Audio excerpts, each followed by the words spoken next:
में ये पहली योजना है जिस योजना को आज प्रधानमंत्री जी ने अपने कर कमलों से इसकी शुरुआत की है और माननीय मुख्यमंत्री जी भी इसमें शामिल रहे हैं। इसमें इस योजना के माध्यम से हम लगभग 75 लाख जो अभी आइडेंटिफाई हुए हैं, क्योंकि फॉर्म का प्रोसेस ऑलरेडी चल रहा है, 75 लाख महिलाओं को 7,500 करोड़ रुपया, मतलब 10,000 पर हेड आज बिहार सरकार सभी जिलों में जितने हमारे बिहार की महिलाएं उनको दे रही है। ये महिला रोजगार योजना के लिए दिया जा रहा है कि आप कैसे आर्थिक रूप से सबल हो, कैसे कुछ अपना काम कर सकें, कैसे, और अगर कुछ अच्छा काम करेंगे तो भविष्य में फिर आपको उसके लिए 2 लाख रुपए तक का और सहायता दी जाएगी। अगर कोई बढ़िया इनिशिएटिव लेते हैं या कोई बढ़िया आप एक नया काम करते हैं तो 10,000 अभी शुरुआत है, 2 लाख तक का आर्थिक सहायता देने का सरकार प्रयास करेगी, जिससे कि आपकी आर्थिक संपन्नता बढ़ सके। और मैं समझता हूँ कि ये, मैं बार बार कहता हूँ कि आने वाला जो हमारा 5 साल है ये बिहार की आर्थिक संपन्नता का समय है। हमने मूलभूत संरचनाओं का निर्माण किया, हमने स्वास्थ्य के क्षेत्र में, कृषि के क्षेत्र में, शिक्षा के क्षेत्र में जोड़ दिया, अपने बजट को बढ़ाया, अपने काम को बढ़ाया। अब ये जो हमारा 5 साल का समय है ये हमारे इकॉनमी को एक बड़ा छलांग, एक बड़ी ताकत देने का समय है। इसीलिए मैं समझता हूँ कि इस योजना का, और ये पूरे देश में ऐसी पहली योजना है, ऐसा नहीं है कि हमने किसी योजना का अनुकरण किया है, ये माननीय मुख्यमंत्री नीतीश कुमार की पहली योजना है कि हम महिला को रोजगारोन्मुखी बना रहे हैं कि आप सेल्फ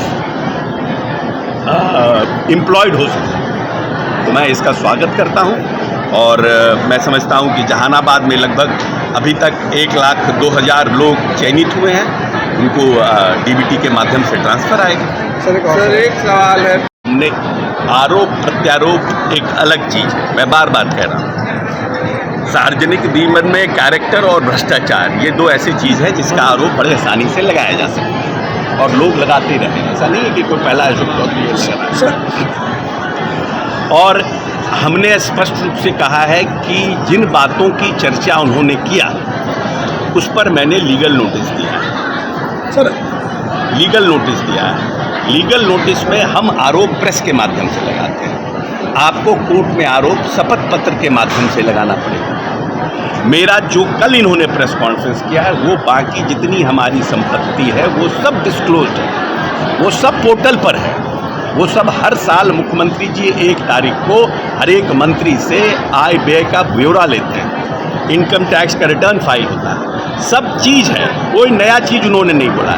1 कट्ठा भी जमीन अगर जन स्वराज अनडिस्क्लोज्ड प्रॉपर्टी अशोक चौधरी का या अशोक चौधरी की पत्नी का बता देगा तो मैं जन स्वराज की गुलामी करने को तैयार हूँ। आरोप प्रत्यारोप नहीं करिए, आपको आना है कोर्ट के, आपको हमने जवाब दिया है, आप उस पर अपना जवाब फाइल कीजिए, हम आपके जवाब से संतुष्ट होंगे तो ठीक है, नहीं संतुष्ट होंगे कोर्ट में जाएंगे, आप कोर्ट में हमसे लड़िएगा।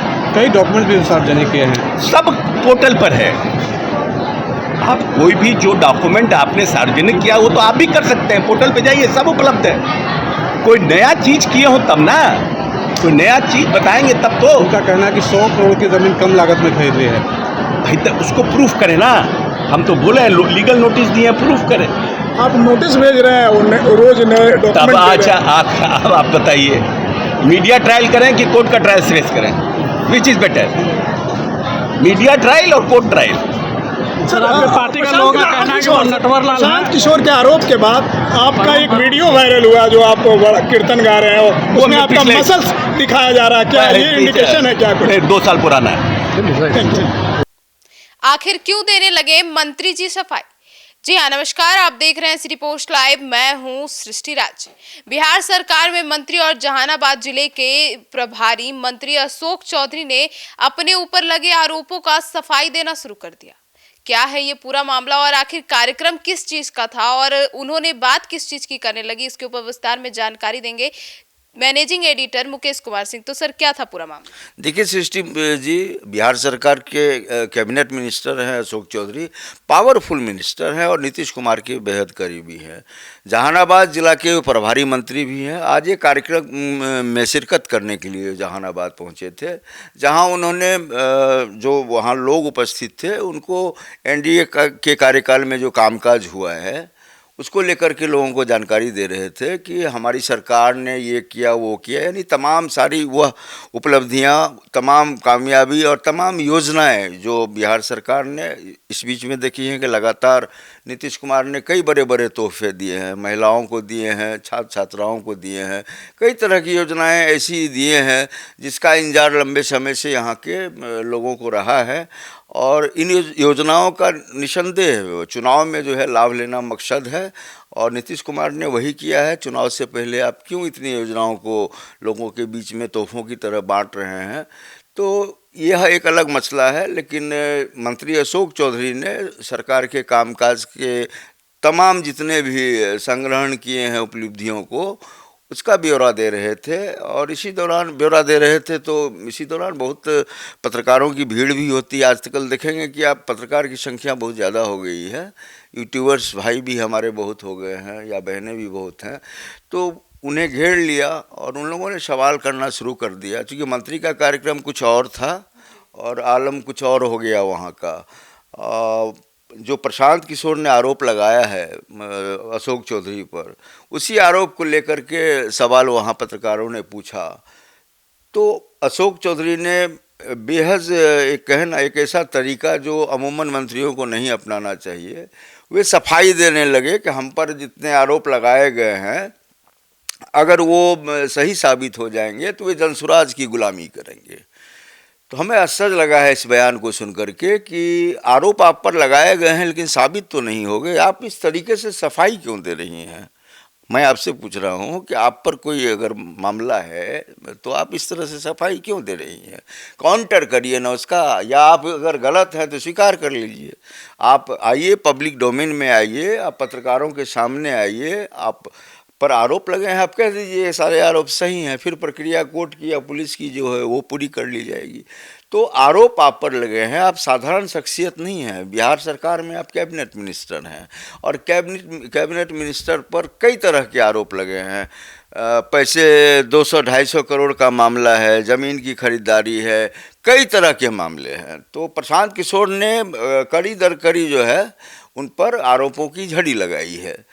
अब देखिए, सिर्फ प्रशांत किशोर ही अब नहीं है, अब आरके सिंह जो हैं पूर्व सांसद हैं, वो आरा से और कद्दावर मंत्री माने जाते हैं, बड़े मजबूत प्रशासक रहे हैं, चीफ सेक्रेटरी रहे हैं, एक दमदार आईएएस के रूप में उनकी पहचान रही है।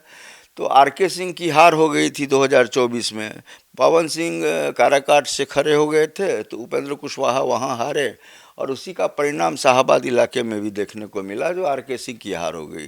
तो आरके सिंह इन दिनों बहुत हमलावर है। आरके सिंह तो ऐसे कह रहे हैं कि वो कह रहे हैं कि हम तो गृह सचिव रहे हैं, हम सबकी नब्ज पकड़ना जानते हैं, हम सबको पहचानते हैं कि कितने चोर हैं, कितनों ने चोरी करी है। तो इशारे में तो आरके सिंह ने लपेट लिया है अशोक चौधरी को भी।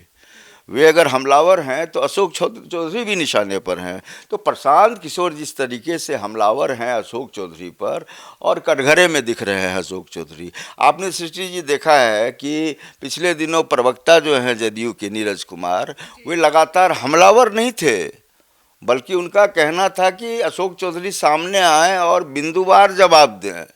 एक तरह से जदयू जो है उनको अकेला छोड़ दी। हालांकि नीतीश कुमार की तरफ से कोई बयान नहीं आ रहा है और नीतीश कुमार अमूमन मामले में बयानबाजी करते भी नहीं हैं, वे अलग किस्म के नेता हैं। लेकिन सभी को जानकारी है कि नीतीश कुमार के बेहद करीबी हैं अशोक चौधरी और खुद को मानस पुत्र भी मानते हैं। अरे आप पर आरोप लगे हैं और आप इस तरीके से अगर आप सफाई देंगे तो आप पर शक गहराएगा।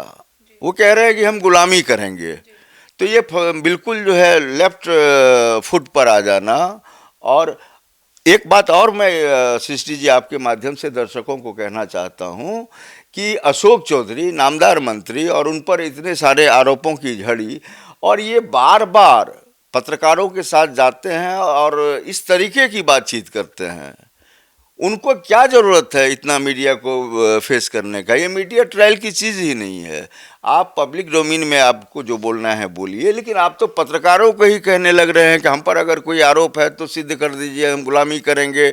अब हकलाने भी लगे हैं, वो प्रेस को पप करने लगे हैं, सब पर कमेंट हो रहा है। अब अशोक चौधरी के कई लोगों ने निशाने पर ले लिया है। अब नेता मंत्री की तो बात छोड़िए, आम लोग भी अब उन पर हमला करने लगे हैं। आप सोशल मंच पर देखिए ना, सोशल प्लेटफॉर्म को खोलिए, देखिए कि अब आम आदमी भी तंज कसने लगा है अशोक चौधरी पर। तो अशोक चौधरी की ऐसे में मुसीबत बढ़ेगी।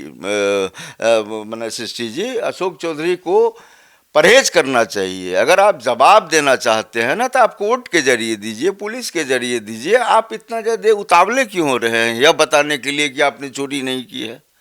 अरे चोरी नहीं की है तो आप रास्ता अपनाइए ना, तरीका है, आप कोर्ट चले जाइए, कोर्ट के माध्यम से आप जानकारी दीजिए कि आप पाक साफ हैं। और पाक साफ हैं यह भी आपको तुरंत कैसे क्लीन चिट मिल जाएगा? उसके लिए जांच की प्रक्रिया है, जांच होगी, पुलिस भी उसमें इन्वॉल्व होगी, या कोर्ट किस तरह का निर्देश देती है जांच करने के लिए, वह तो एक अलग मसला है। और आप साफ कह रहे हैं कि अगर हमने गुनाह किया है, सारे अकाउंट के बारे में बता रहे हैं। और ये भी कह रहे हैं ना, कल तो उनका एक बयान हमने देखा जिसमें वो कह रहे हैं कि आप बैंक अकाउंट देखिए हमारा, हो सकता है मेरी पत्नी ने ऐसा किया होगा, हमको इसकी जानकारी नहीं है। अब तो आप अपने साथ साथ पत्नी का भी जो है नाम खुद से बोल रहे हैं कि उन्होंने अगर कोई ट्रांजैक्शन किया है तो उनको जानकारी ही नहीं है।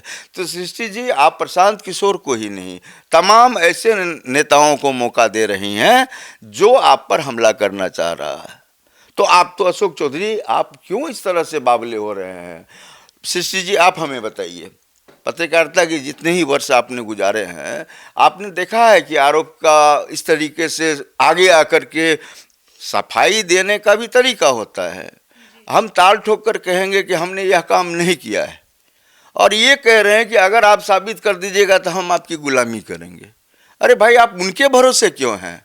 ये प्रशांत किशोर के सामने बेबस और लाचार क्यों दिख रहे हैं? अब तो प्रशांत किशोर के बाद जो है आर.के. सिंह ने भी हमला किया है। प्रशांत किशोर के हमले से विचलित हैं अशोक चौधरी, और वे सफाई जो दे रहे हैं यह उनकी कमी को दर्शा रहा है।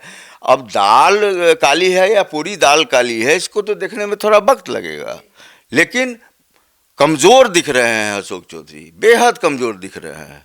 और ज़मीन इनकी है, जहाँ जहाँ प्रशांत किशोर बता रहे हैं ज़मीन है, क्योंकि ज़मीन तो कोई निगलने वाली चीज़ नहीं है कि आप उसको निगल जाएंगी और लोग देख नहीं पाएगा। ऑन स्पॉट जो है जांच की चीज़ है। अशोक चौधरी को जैसे ही आरोप लगा, हमारी तरफ से ये सलाह नहीं है, हम चूँकि पत्रकार हैं हम उन्हें क्यों सलाह देंगे, लेकिन किसी भी बड़े व्यक्ति पर अगर आरोप लगता है तो वो इस तरीके से कई बार प्रेस के सामने में आकर के या प्रेस के लोगों को बुला करके इस तरह की सफाई नहीं दिया करते हैं, इससे आपकी कमजोरी जाहिर होती है। तो अशोक चौधरी ने मौके दे दिए हैं बहुत सारे कि आओ हम पर हमला करो, हम एकदम बैठे हुए हैं यहाँ पर, आराम से हमला करो, हम पर आरोप लगाओ, और हम कहेंगे कि साबित कर दोगे तो हम पंप कर लेंगे आपका, आपकी गुलामी करेंगे, आपकी चाकरी करेंगे, आपकी दरबारी करेंगे। इस सब से कुछ नहीं होगा। अशोक चौधरी अगर समझदार व्यक्ति हैं या उनके साथ समझदार लोगों की टीम है तो उनको पहल करना चाहिए कि इस तरह से बयानबाजी ना करें, इस तरीके से जो है मीडिया ट्रायल का ये मसला ना बनाए। अगर आपने कोई चोरी नहीं करी है, आप गुनहगार नहीं हैं, तो आप अदालत में जाके अपनी बात रखिए और अपनी कमजोरी को ऐसे पब्लिक डोमेन में मत रखिए, इससे आपको बहुत नुकसान होगा। और ये जाहिर होने लगता है कि आप गुनहगार हैं तभी आप इस तरीके से बोल रहे हैं। अगर आप गुनहगार नहीं हैं तो इस तरीके से सफाई देने की क्या ज़रूरत है? तो अशोक चौधरी इन दिनों इतने विचलित और टिलमिलाए हुए हैं कि उन्हें लग रहा है कि उनकी कमज़ोर नसों को प्रशांत किशोर ने दबा दिया है और उनका कहीं न कहीं अब गुनाह दिखने लगा है। हालांकि ये हम ताल ठोकर नहीं कह सकते हैं कि वे दोषी हैं, वे अपराधी हैं या उन्होंने कोई गुनाह किया है, लेकिन उनका बॉडी लैंग्वेज और उनके बोलने का अंदाज़ और जिस जिस तरीके की बातें वो कर रहे हैं, ये साफ इशारे करने वाले हैं कि कहीं न कहीं अशोक चौधरी अपने को कमज़ोर पा रहे हैं और इनको मजबूत करने वाले जो है लोगों की कमी है। उनके पीछे में कोई बड़े आदमी का हाथ नहीं है जो उनको मजबूत करे, इसीलिए ये कुछ से कुछ बोल रहे हैं। तो हम इस डिबेट के ज़रिए यही कहना चाहेंगे कि आप ने गुनाह नहीं किया है तो आप करीने से जो है जांच का इंतजार कीजिए, और इस तरीके से आप मौका देंगे किसी को तो आप पर हमलावर होंगे ही। और राजनीति में देखिए सतर्क रहना बहुत ज़रूरी है। अरे आप पर हमले हो रहे हैं, आप दूसरा काम करिए ना। आप इसी पर क्यों कंसंट्रेट हो गया है, क्यों हो गए, स्थिर हो गए हैं? आपको लग रहा है कि इसके अलावा कोई और काम नहीं है। आप गए थे जहानाबाद में, कुछ और करने देने लगे, सफाई। आप अगर सफाई आगे बढ़ कर के देंगे, आप बताइए हमको सृष्टि जी, आपको बार बार हमें कहने की क्यों ज़रूरत है कि आप अच्छी लड़की है? क्यों बताइएगा? आप हमको समझने दीजिएगा ना, हम खुद समझेंगे कि सृष्टि जी आप अच्छी लड़की हैं। आप अगर बार बार बोलेंगी तो शक होने लगेगा। स्वाभाविक बात है, एक सामाजिक बात मैं कह रहा हूँ कि लोग अपनी तारीफ खुद से नहीं किया करते। लोगों को मौका दीजिए आप कि वो आपकी तारीफ करें या लोग आपके बारे में कुछ बोलें। लेकिन यह साफ स्पष्ट है कि अशोक चौधरी की मुसीबतें आने वाले समय में और बढ़ने वाली है। हो सकता है कि ये आरोप अभी तक जो है प्रशांत किशोर ने लगाया है, इशारे में आर.के. सिंह ने लगाया है। हमें लगता है आने वाले समय में कई और राजनेता खड़े हो जाएंगे, जिससे अशोक चौधरी की मुसीबत अभी जितनी है उससे कई गुना जो है बढ़ जाएगी, और जो परिवार की स्थिति है उसमें भी बहुत सारी बातें होंगी। तो देखते हैं आगे क्या रुख होता है अशोक चौधरी का। संभलते हैं, मामले को संभालते हैं या ज़्यादा फंसते हैं। तो सुना आपने हमारे इस डिबेट को, तो अब इस पूरे मामले पर आपकी क्या राय है कमेंट सेक्शन में जरूर बताइएगा। तो फिलहाल इस खबर में इतना ही। आगे की खबरों के लिए जुड़े रहिए हमारे साथ और देखते रहिए सिटी पोस्ट लाइव। धन्यवाद।